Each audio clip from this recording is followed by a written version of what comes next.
Oke, Bismillahirrahmanirrahim. Assalamualaikum warahmatullahi wabarakatuh.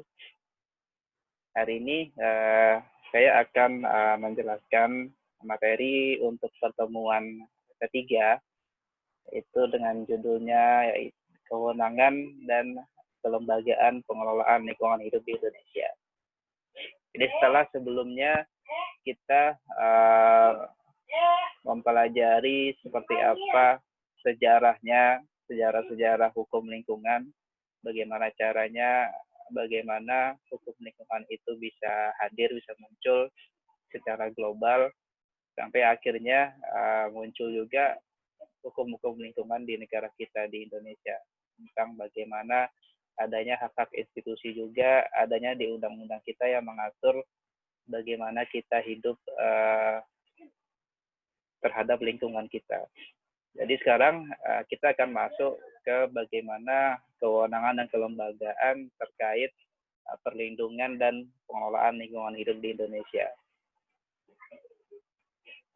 Jadi tujuan pembelajaran pada pertemuan ketiga ini adalah mahasiswa nantinya diharapkan mampu menjelaskan kewenangan dan kelembagaan pengelolaan lingkungan hidup di Indonesia.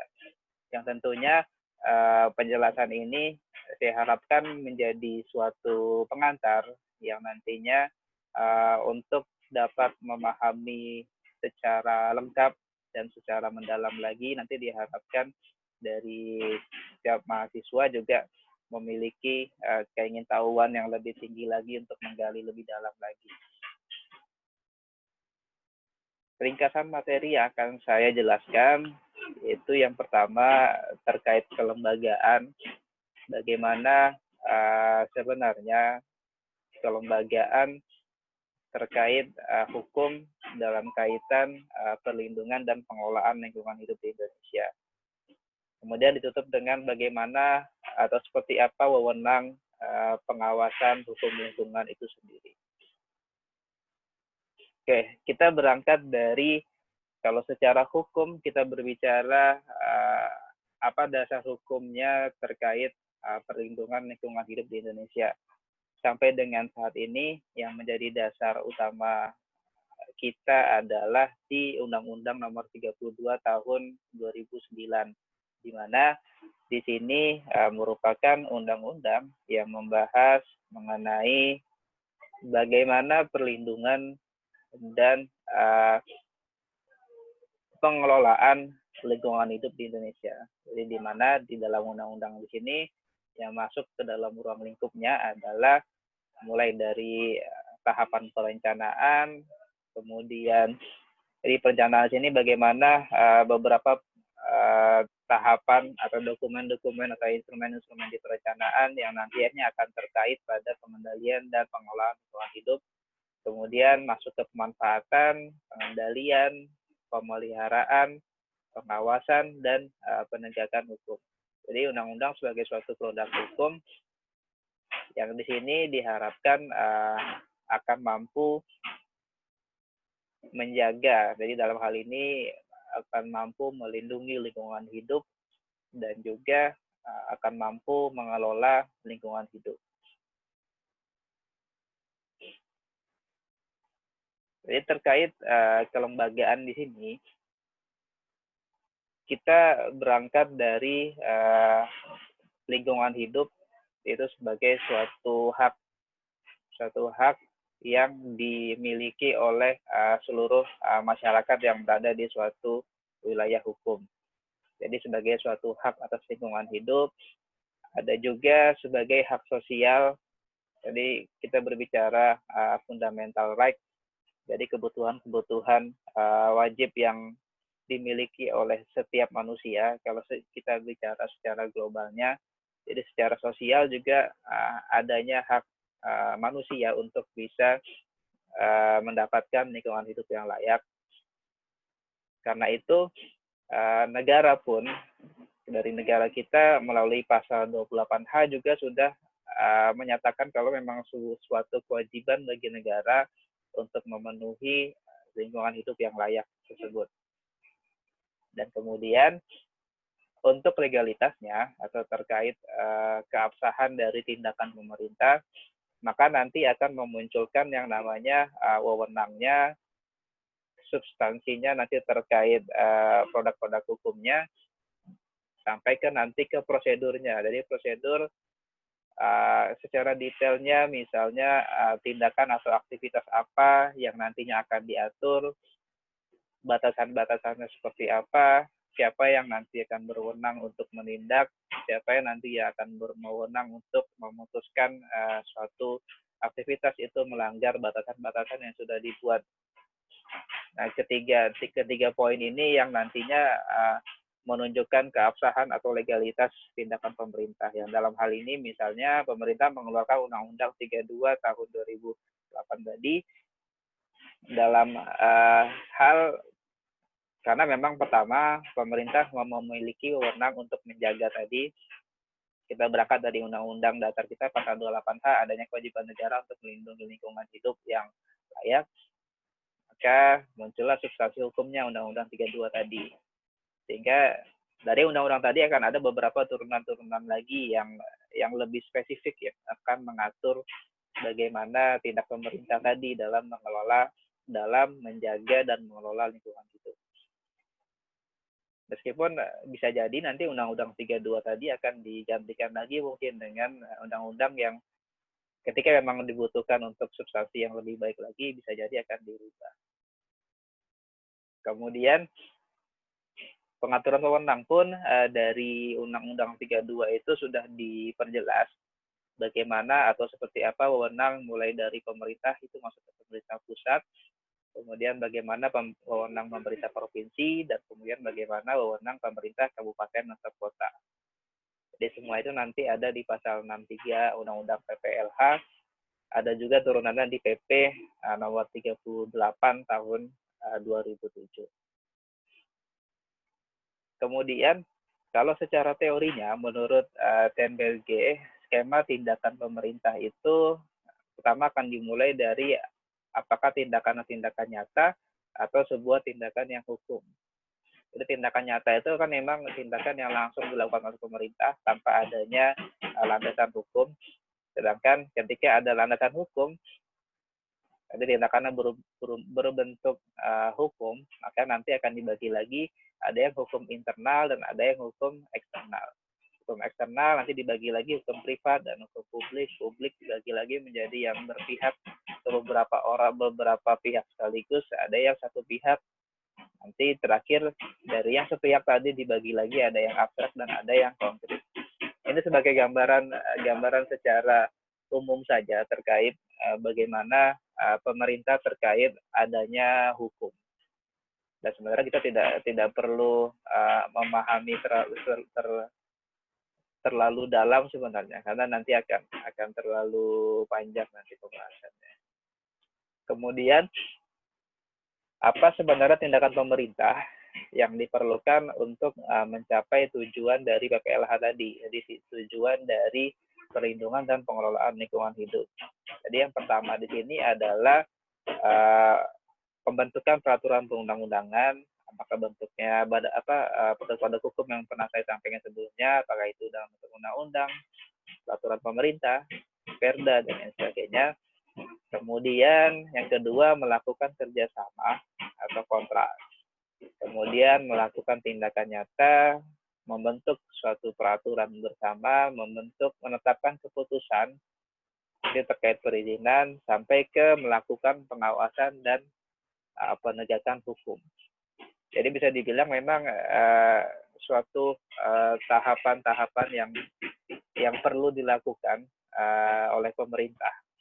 Jadi mulai dari dasar peraturan sampai dengan di akhir itu melakukan pengawasan dan penegakan hukum. Yang semuanya memang semua tahapan ini menjadi suatu tindakan yang penting untuk dijalankan. Kemudian di UU PPLH 32 2009 itu sebenarnya sudah mendetailkan apa saja wewenang pemerintah pusat, kemudian pemerintah provinsi, kemudian pemerintah daerah kabupaten atau kota. Jadi saya akan mengutip beberapa. Di sini saya mulai dari wewenang dari pemerintah dulu, pemerintah pusat.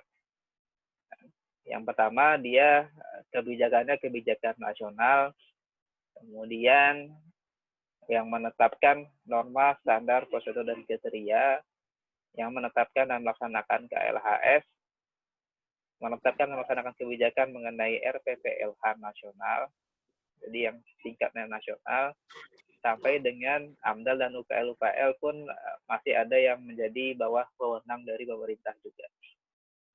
Jadi pemerintah di sini nanti yang dimaksud pemerintah adalah kalau di kita adalah kementerian yang nantinya akan berkaitan langsung dengan lingkungan hidup. Kalau untuk saat ini berarti Kementerian KLHK nantinya yang akan memiliki wewenang. Sedangkan untuk pemerintah provinsi kurang lebih itu sama, cuman yang membedakan adalah tingkatannya adalah tingkatan provinsi. Jadi kebijakan KLHS, RPPLH sampai dengan AMDAL dan UKL-UKL pun juga ada. Terkait kabupaten kota pun juga sama, wewenangnya yang berbeda levelnya. Karena AMDAL sampai dengan AMDAL UKL-UKL pun nantinya akan tergantung dari skala dan nantinya lokasi dari si kegiatan tadi ada di mana. Kemudian terkait perencanaan perlindungan dan pengelolaan lingkungan hidup, ada satu instrumen itu dinamakan Rencana Perlindungan dan Pengelolaan Lingkungan Hidup atau PLH dan Ecoregion.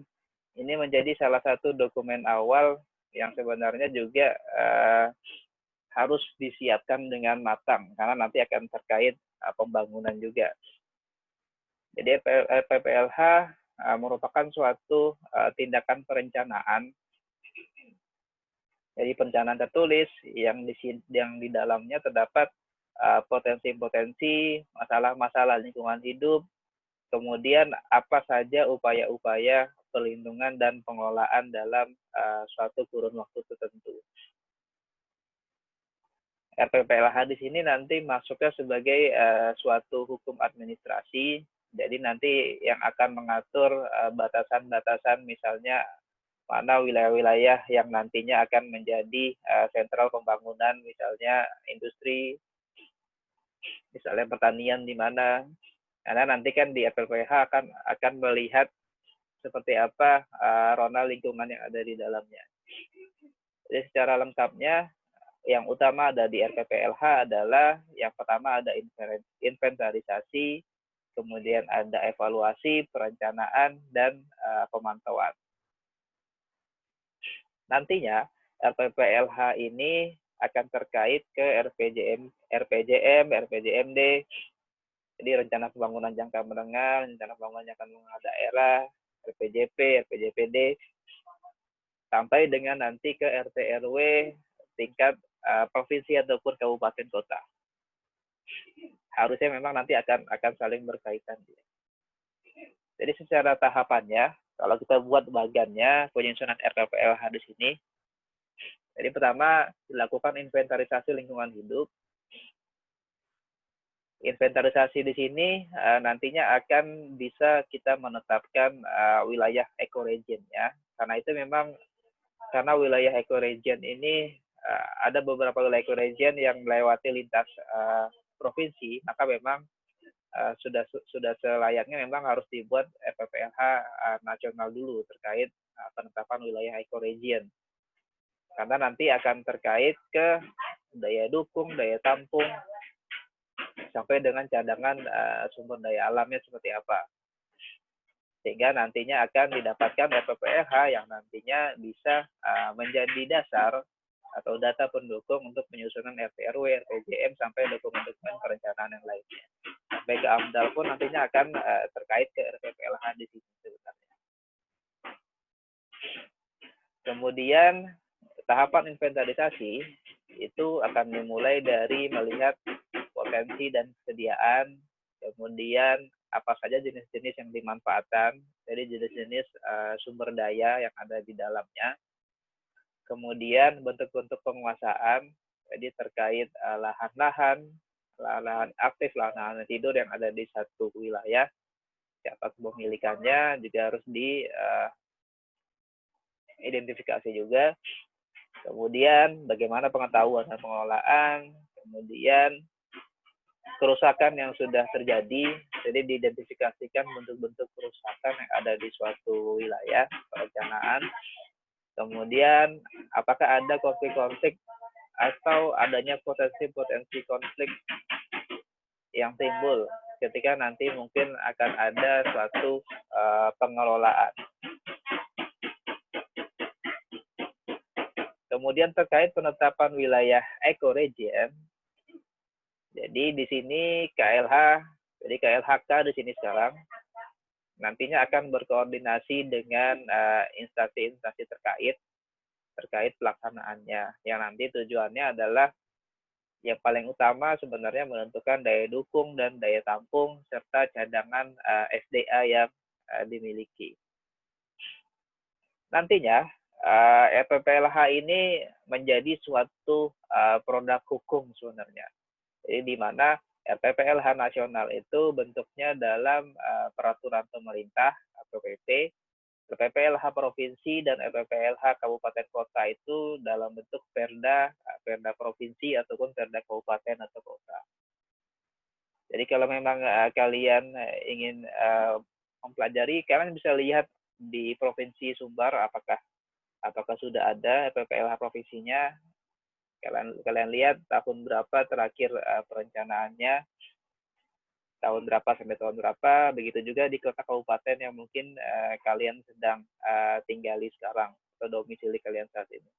Kalau memang kalian ingin lihat seperti apa RPPLH-nya, perencanaan wilayahnya, seperti apa keadaan atau kondisi saat ini. Apakah memang sudah sesuai dengan RPPLH atau justru ada yang tidak sesuai dengan RPPLH-nya. Kemudian kaitan antara RPPLH dengan RPJP nasional. Jadi seperti di awal tadi, RPPLH itu suatu produk hukum yang bentuknya itu peraturan pemerintah. Kemudian RPJP, RT RW secara hukum sebenarnya kedudukannya itu lebih tinggi karena dia bentuknya undang-undang. Sedangkan tadi di awal disampaikan bahwa RPPLH di sini dapat digunakan sebagai dasar penyusunan RPJP dan RT RW. Jadi memang agak sedikit secara hukum itu kekuatannya lebih rendah dibandingkan dengan RPPLH. Jadi dibandingkan dengan RPJP atau RT RW. Jadi memang terkadang agak sedikit kurang tepat karena kita menggunakan suatu produk hukum yang posisinya itu berada di bawah produk hukum yang akan dipakai acuannya. Jadi berbeda dengan nanti, jadi memang secara substansialnya saja sebenarnya jadinya RPPLH tadi dapat digunakan sebagai rujukan. Karena secara badan hukum dia tidak, secara produk hukum dia tidak bisa secara otomatis dijadikan sebagai landasan untuk pembuatan undang-undang dia. Karena PP itu secara produk hukumnya dia berada di bawah dari undang-undang. Kecuali untuk di RPPLH tingkat provinsi dan kabupaten kota, dia bisa dikatakan derajatnya sama nanti. Karena nanti keluar sama-sama dalam bentuk perda nanti. Baik RPPLH-nya ataupun RPJP dan RT RW-nya. Yang selanjutnya terkait pengawasan. Jadi setelah kita berangkat dari bagaimana kelembagaan tadi, terkait pengawasan di sini adalah kita berbicara bahwa ada suatu produk yang dikatakan sebagai izin lingkungan, yang salah satu fungsi dari adanya izin lingkungan yang diatur dalam UU PPLH yang sudah saya sampaikan sebelumnya, di situ dia bisa dikatakan sebagai suatu perangkat untuk pengawasan dan pengendalian. Jadi contohnya misalnya suatu industri yang ingin dibangun di suatu wilayah, misalnya akan dibuat industri air minum misalnya di Kuraji, adanya izin lingkungan yang dibutuhkan si penyelenggara tadi untuk bisa membangun instalasinya itu bisa menjadi suatu perangkat untuk mengawas dan mengendalikan. Jadi mengawas di sini dilihat apakah kegiatan tersebut berpotensi untuk merusak, misalnya ada berpotensi menyebabkan longsor, menyebabkan banjir misalnya, dan lain sebagainya. Izin lingkungan itu yang menjadi suatu perangkat pengawasan dan pengendaliannya. Yang memiliki wewenang adalah di sini tergantung levelnya, apakah dia menteri, apakah dia gubernur, bupati, atau wali kota. Jadi tadi tergantung kegiatan tadi. Apakah suatu kegiatan tadi itu lingkupnya nasional, apakah nanti lingkupnya provinsi, apakah kota atau kabupaten. Jadi seperti yang sebelumnya pernah dibahas, kalau pembangunan ibu kota baru kan berarti itu menjadi wewenang menteri nantinya yang untuk bisa mengawasi dan mengendalikan terkait lingkungan hidup. Kemudian menteri, gubernur, bupati atau wali kota di situ dia bisa mengalihkan atau memberikan wewenang kepada instansi lingkungan hidup terkait. Jadi memberikan wewenangnya kepada instansi yang nantinya akan dipegang oleh pejabat pengawas lingkungan hidup yang nantinya diangkat oleh masing-masing apabila menteri, gubernur, bupati, atau wali kotanya. Kemudian di UU PPLH juga mengatur kalau pemerintah pusat itu memiliki wewenang untuk oversight. Jadi oversight di sini adalah jadi ketika terjadi keanehan di suatu wilayah, jadi adanya kegiatan penambangan yang berdampak lingkungan yang sangat berbahaya bagi suatu wilayah, jadi pemerintah bisa melakukan pengecekan secara langsung apakah ada kesalahan tata kelola di wilayah tersebut. Jadi pemberian izin yang AMDAL-nya tidak sesuai atau ada yang lainnya, pemerintah pusat masih memiliki wewenang untuk melakukan oversight di sini. Jadi tidak serta-merta otonomi dari si daerah yang bersangkutan. Kemudian apa saja yang menjadi kewenangan pejabat pengawas lingkungan? Jadi yang pertama melakukan pemantauan, meminta keterangan, kemudian membuat salinan dari dokumen, membuat catatan yang diperlukan, memasuki tempat tertentu, memotret, membuat rekaman audio visual, mengambil sampel, memeriksa peralatan, memeriksa instalasi dan atau alat transportasi, dan menghentikan pelanggaran tertentu. Jadi misalnya satu industri yang dia membuang limbah cairnya langsung ke aliran sungai misalnya, sebenarnya sudah ada wewenang untuk melakukan penghentian kegiatan. Kemudian apa saja yang sebenarnya menjadi lingkup pengawasan lingkungan hidup?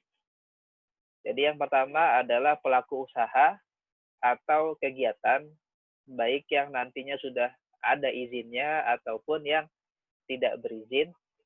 Kemudian bisa juga kegiatan pemerintah yang nantinya berdampak pada lingkungan. Yang ketiga, orang per orang ataupun kelompok orang yang menimbulkan dampak terhadap lingkungan. Jadi tiga hal ini yang diawasi lingkungan hidupnya, diawasi oleh pengawas lingkungan hidup tadi. Kemudian kalau kita berbicara apa saja sebenarnya jenis-jenis pengawasan, jenis-jenis pengawasan yang dapat dilakukan. Yang pertama ada pengawasan represif. Jadi pengawasan represif di sini adalah pengawasan yang dilakukan terhadap kebijakan yang telah ditetapkan daerah. Jadi ketika sudah keluar perda atau keputusan kepala daerah, keputusan DPRD atau keputusan pimpinan DPRD, jadi misalnya terkait penggunaan masker, terkait membuang sampah pada tempatnya atau tidak membuang sampah pada aliran sungai misalnya, maka nanti setelah sudah ada keputusan atau kebijakan tadi, maka dilakukanlah pengawasan represif di sini. Yang kedua pengawasan fungsional, jadi pengawasan yang dilakukan oleh lembaga, badan, atau unit yang mempunyai tugas fungsi pengawasan melalui pemeriksaan, pengujian, pengusutan, dan penilaian. Yang ketiga, pengawasan legislatif. Ini dilakukan oleh DPRD, biasanya terhadap Pemda, nanti sesuai dengan tugas wewenang dan haknya. Yang keempat dan terakhir yaitu pengawasan masyarakat.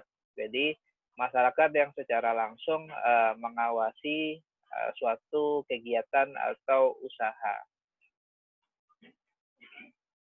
Itu mungkin yang bisa saya sampaikan terkait materi pada pertemuan 3. Jadi diharapkan memang mulai dari melalui pertemuan di sini sudah ada gambaran seperti apa kaitannya nanti lembaga dengan upaya perlindungan dan pengelolaan lingkungan hidup di Indonesia. Seperti apa sih sebenarnya kelembagaan terkait lingkungan hidup di Indonesia, seperti apa wewenang-wewenangnya.